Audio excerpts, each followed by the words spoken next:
I'm just talking on the radio. I'll be with you. Am I detained? I'm just talking on the radio. Am I detained? You have to wait a minute. Am I detained? No, I won't be waiting.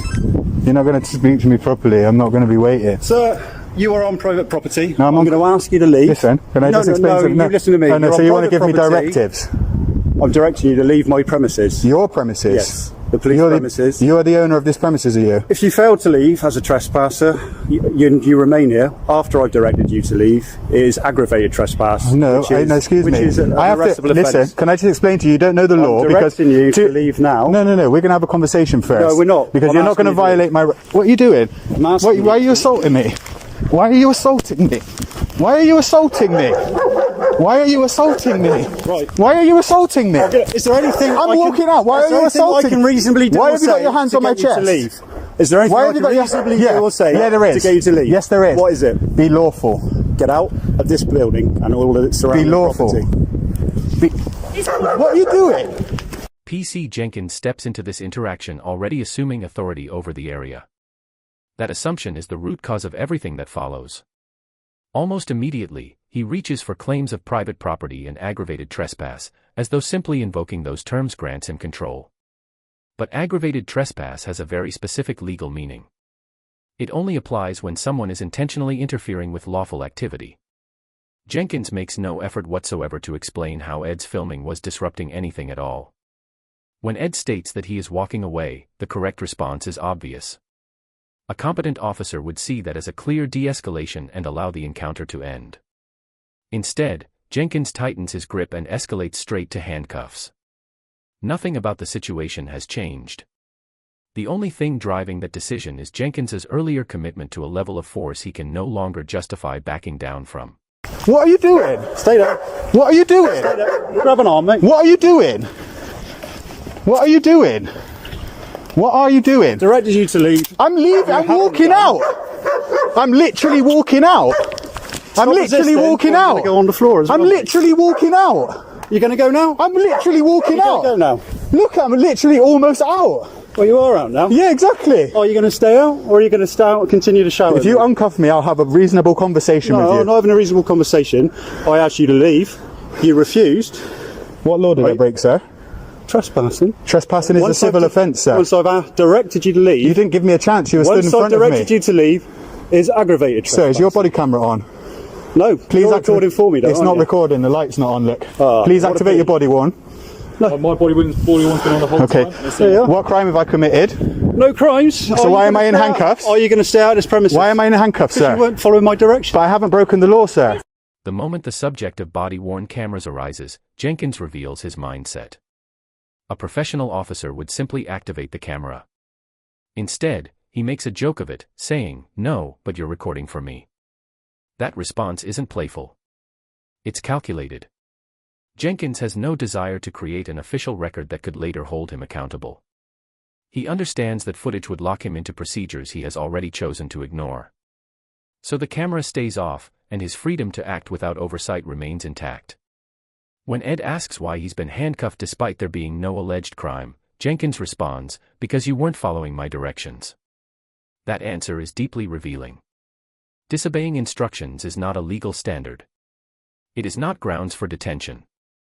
His own words confirm that the cuffs are not about safety, suspicion, or law, they are about personal compliance and impatience. So it's asked you to leave. I haven't broken the law, ma'am. You why am I in handcuffs? Trespassing. Please take the handcuffs You off me. are You've hurt me. trespassing. Look. You've hurt me. I've Look at my directed you hands. to leave. I'm out. Are you going to stay out? I am of here? out.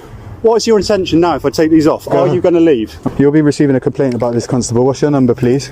There. No, I can't see it anywhere. I'm looking at you. I can't see it. It's there. Where? 2406. What's your name? 2406. Your name's 2406. Yeah. What station are you from? 2406? Headquarters. Head Q, yeah? So you've already seen me there, and you've already seen me. I haven't seen you today. Okay. It's the first time I've met you in my life. But I've just been at HQ, and I've got told that I'm okay inside. I want you to not come inside this premise, which is private. You're going to be receiving a civil claim, sir, for assault and battery and trespass to the person. Excuse me, lady. Which one of you? I just want to ask which one of them took my camera. Which one of you took my camera out of my hand, please? Jenkins PC Jenkins refuses to identify properly. because he knows the moment his name is attached to this incident, he's accountable for every unlawful decision he's already made. Giving a collar number when asked for a name isn't policy confusion, it's a deliberate dodge. Officers identify, with both precisely so the public can follow up misconduct, and Jenkins avoids that process like it's a threat. When Ed points toward the female officer who grabbed his camera, Jenkins steps in and blocks the movement. Which one of you please took the camera out of my hand? Could you Can you please see this line here? Which one of you please took the camera out of my hand? If you come back over this... Which one of you please took the camera out of my hand? If you come back over this, you will be arrested. Please get out of my face. Right? For what, sir? For trespass. Trespass is a... nature. You have to intend, sir. What was the necessity for handcuffs? An assault, battery. It's assault and battery. There has to be necessity for handcuffs. You can use reasonable force to remove someone from property. But asking them to leave would be reasonable force if they're trespassing, which is a civil offence, right? When they asked, did you leave? He was stood in my way. I couldn't leave. Ultimately, I'm not in a position to speak for somebody else's actions because I... No, but you're a police constable and I'm trying to report a crime to you. Just because it's a policeman who assaulted me is by the by, sir. No, I'm not saying that... I have it on video, an assault on video. Would you like to see it? No, I don't want to see it because at the moment, from what you're telling me and from what I've heard the description of the incident on the radio, there was no assault. You were removed. I was handcuffed. Yes. For what reason?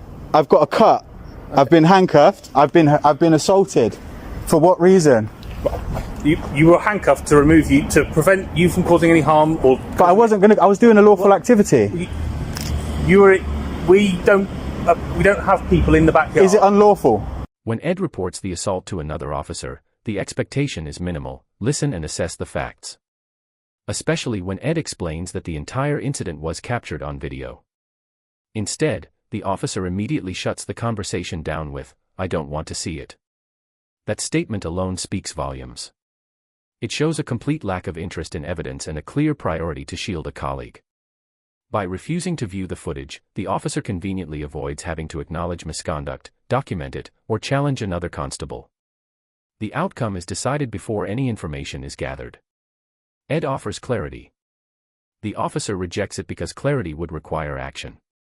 You have to understand the disproportionality here, right? From my perspective. I go to the headquarters where the office for the police and crime commissioner is, and police officers there on the same day show me around, right? I come to a different police station in the same town and I go to exactly the same place, i.e. the car park, and I get handcuffed and thrown out. Now that is disproportionate, do you not think?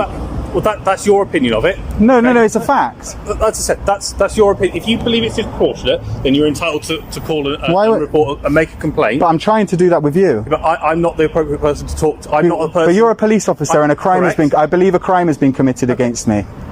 From what I understand of it, I don't think there has been a crime. If you believe that what the police officer has done was disproportionate, then that is entirely... Can I ask you a question? A law-related question.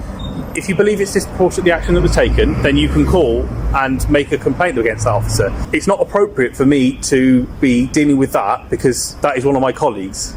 When the officer says he is not the appropriate person to deal with the matter because the suspect is a fellow officer, he effectively admits he is refusing to perform his duties. Police powers do not disappear when the alleged offender wears the same uniform. If a member of the public had grabbed Ed, pushed him, or interfered with his equipment, there would be no hesitation whatsoever. Directing Ed to file a complaint later is not procedure, it is avoidance.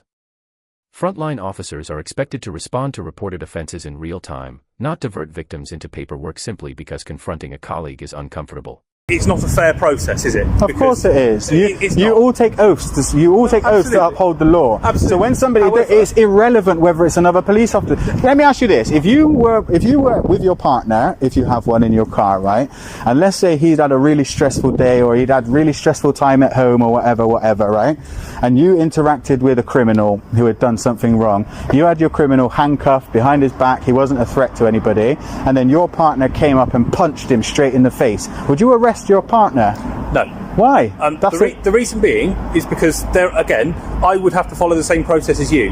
There are things I have to do. I would then report that to our professional standards and they would then investigate. So in that case, that means that I can set a policy saying that if I break the law, Instead of you guys arresting me, what you have to do, because it's the way you're supposed to do it, is to contact my PR department, and then we'll release a statement. Do you see how that doesn't work, sir? No, I appreciate where you're coming from. Ed's hypothetical scenario is not exaggeration. It is a test with only one lawful answer.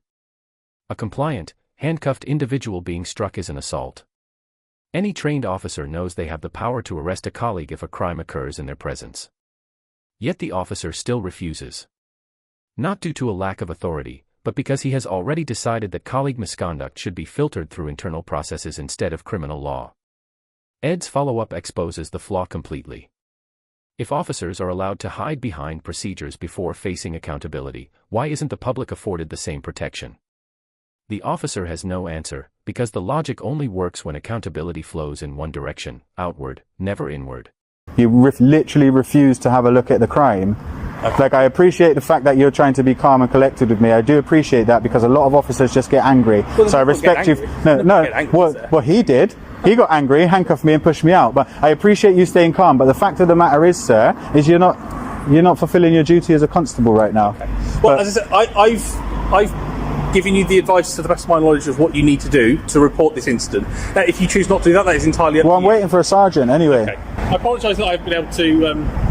Don't apologise for not to satisfy what you were trying to get. I wasn't trying to get in. I was trying to get. No, I appreciate what I'm saying is you weren't trying to get anything from me, but obviously you were trying to report something. From my understanding, it's not a crime. We obviously have. What is the point in me even waiting around? It's pointless. If you're saying that, the sergeant's going to say exactly the same thing, isn't she? Well, it's entirely up to you. If you would like to wait around and speak with her, then that is pointless. It's pointless, man. But I'm just absolute joke. The sergeant refuses to review evidence, refuses to question fellow officers, and refuses to deviate from the narrative already established. Calling the escalation pointless is not pessimism, it's realism. You cannot appeal through a chain designed to produce the same outcome at every level. The email from HNK confirms that a formal letter of claim was issued and the force was given 21 days to respond. This is the stage where accountability should finally begin. But the reality is far more familiar to those who've seen this system before. Everything depends on police cooperation. Ed followed the lawful route, passed the matter to HNK, and was met with silence. That is institutional cowardice. When a force chooses obstruction over accountability, it is not protecting policing, it is damaging it. That's all for today's video. If you found this breakdown valuable, please like, comment, and subscribe. Your support helps keep independent coverage possible. Also, check out Audit Ed, his channel is linked below. Show him some support. Thanks for watching Public Watch UK. I'll see you in the next one.